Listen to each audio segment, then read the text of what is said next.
Yes, Lode, my dear brethren, and today I'd like to talk about something that I noticed last week, I think. As many of you will hopefully know, I have been producing a series for the Gerry Anderson YouTube channel called the Gerry Anderson Primers, in which I talk you through the history of a particular Gerry Anderson series in about 10 minutes or so. And I noticed in the comments on the Secret Service video that went up a couple of weeks ago, for the 50th anniversary actually, that I wasn't the biggest fan of the Secret Service. Which was a surprise to me to hear actually, because I don't remember ever going on record regarding my my thoughts and feelings regarding the Secret Service. Partly due to the fact that I honestly don't know what I think of the Secret Service. It's bizarre. It's not the strangest Gerry Anderson series out there. I think for me the strangest would have to be the sort of anything goes era of Season 2 Terrorhawks and Dick Spanner. But the Secret Service has got to be a strong contender for third place. Now my Supermarionation tastes have always lent more towards the Century 21 era, to the correctly proportioned puppets of Captain Scarlet and Joe 90, and I've been trying to think recently why that might be. But I had a long think about it, and I think why I'm so fond of Scarlet and Joe above any other Anderson Supermarionation series is everything from Four Feather Falls right the way through to Thunderbirds was so skewed towards America. The shows were so desperate to get that all-important sale to an American network that they almost seemed to be sort of jumping up and down going, "Oh, over here America, over here, look at us, woo! We're doing what you like, woo!" And I think what I love about Scarlet and Joe, and what keeps bringing me back to them, is that firstly they feel more international, but secondly, and I think crucially, they feel like shows that don't have anything to prove. The atmosphere is very much, okay, this is what we are, and if you want us in America, that's fine. If you don't, that's fine too, but we are completely comfortable with who we are and what we're doing. And in the Secret Service, I think the same thinking was probably in play. This isn't going to be a smash hit or anything. We'll just do what we find entertaining. And I think that's certainly noticeable in the casting of Stanley Unwin to play the show's main character, in the fact that this was somebody that Gerry found entertaining, and seemingly, by the sounds of it, nobody else on the Century 21 team did. And I certainly find his use of language is very creative and at times reasonably funny, usually when he's interacting with a character who either just wants to get away from him or clearly doesn't understand and just thinks he's insane. I like that. I like the fact that he's also a priest. He's a man of the cloth. He's the kind of man that you would expect to be absolutely trustworthy and sane at all times, no matter what. So the show has a nice comedic streak through it as a result of that. I don't necessarily feel that the character work on the show is particularly strong though. I think a lot of them are mostly blank slates of characters really, far more than I think any other Gerry Anderson series. This is also not helped by the fact that we have, essentially, I'm going to include Agent Blake as a regular, we have 5 regular characters on this show, 3 of whom are keeping the other 2 in the dark at all times as to what they're actually doing and what's really going on here. I don't know if that's an especially appealing dynamic for a series that half of the cast are essentially tricking the other half. Not too sure about that. But it's certainly a very confident show. I think that's best represented in the fact that there's no setup for any of these characters whatsoever. They've got a shrinking ray, it's just casually used. The only concession they have in the first episode to establish anything is a brief mention of the man who created the Minimizer, Professor Humbert. He's only mentioned briefly. That's it. I love the fact that the format is just so off the wall, coupled with the fact that they felt so confident about it that's like, we don't need to explain anything that's going on here. Everyone's going to be on board with this. I find it just beautiful. It's beautiful and insane. But I also completely understand why some people would be put off by it, why broadcasters were put off by it back in the day.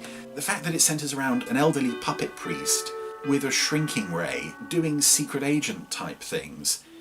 That is in itself really strange, but the fact that they chose to realise it, 2/3 Supermarionation, 1/3 live action, and a bit of model work, and I would have loved to have been there when they began to cut the series together in the editing room and realised, uh-oh, this doesn't match at all. I mean, full props to them for trying something so outlandish and bizarre, but I don't think you can really switch from one to the other and back again and just pretend that nothing's happened. And obviously that in itself did produce some wonderfully surreal moments in the Secret Service, particularly everyone's favourite Lady Martha, the puppet emerging from the bushes, and then you cut to that man in drag just plodding slowly towards the bike, and then you cut back to puppets, and then you cut back to the guy on the bike.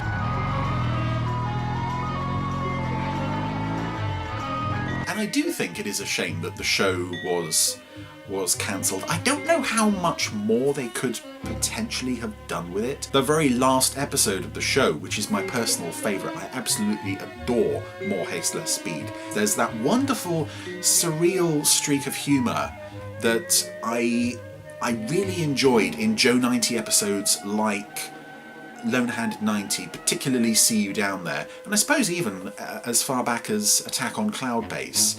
We're not going for the obvious gags of Stingray and even Thunderbirds, you know, all that wah wah wah stuff. And in that sense, the Secret Service does deliver some very entertaining episodes. I was rewatching the show recently and it was so entertaining because it's just so nuts. You just turn your brain off and anything can happen. In the next half hour. I've not revisited it a whole lot since the DVDs came out. I think that's more to do with the fact that I'm always expecting that at any moment we're going to get that announcement saying that the show is coming out on Blu-ray in the not too distant future, because I always know that as soon as I sit down and watch them and finish the whole lot, that's when the announcement that the Blu-ray is going to hit. So I want to sort of savour it and look forward to that moment. But I did rewatch them all this year, and still hugely entertaining. I got a lot out of that viewing, and as I said, to be honest, I'm not entirely convinced they could have worked the format much more than they did. But if you're willing to sort of set aside things like logic and rationality and sense, and just give yourself over to these 13 mad little episodes that bring out a lot of that surreal humour of Joe 90, you're going to have a blast with this series, and I really did, both when I first saw it and when I saw it just a few months ago.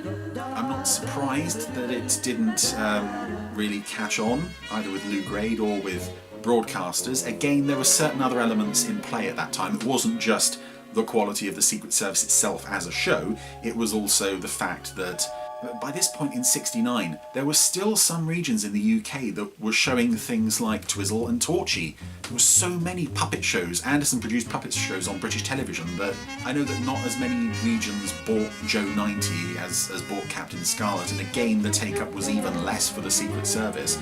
We've heard from various members of the Century 21 production team over the years that many of them wanted to keep going. Obviously, I completely understand the fact that the puppeteers would be really keen to essentially keep their jobs, but I'd have been interested to see if that other timeline unfolded, where they were still creating Supermarionation side by side with UFO. I'd be interested to see the shows that followed from that. But one of the reasons I make the primers is I'd like to sort of get people who aren't familiar with all Gerry Anderson's series, give them a chance to have a quick glimpse at a show they're unfamiliar with. And I have heard from several people that they've been inspired to pick up this show or that show based on what they've seen in the primer. And if the Secret Service even remotely seems like your cup of tea, I would strongly suggest you give it a go.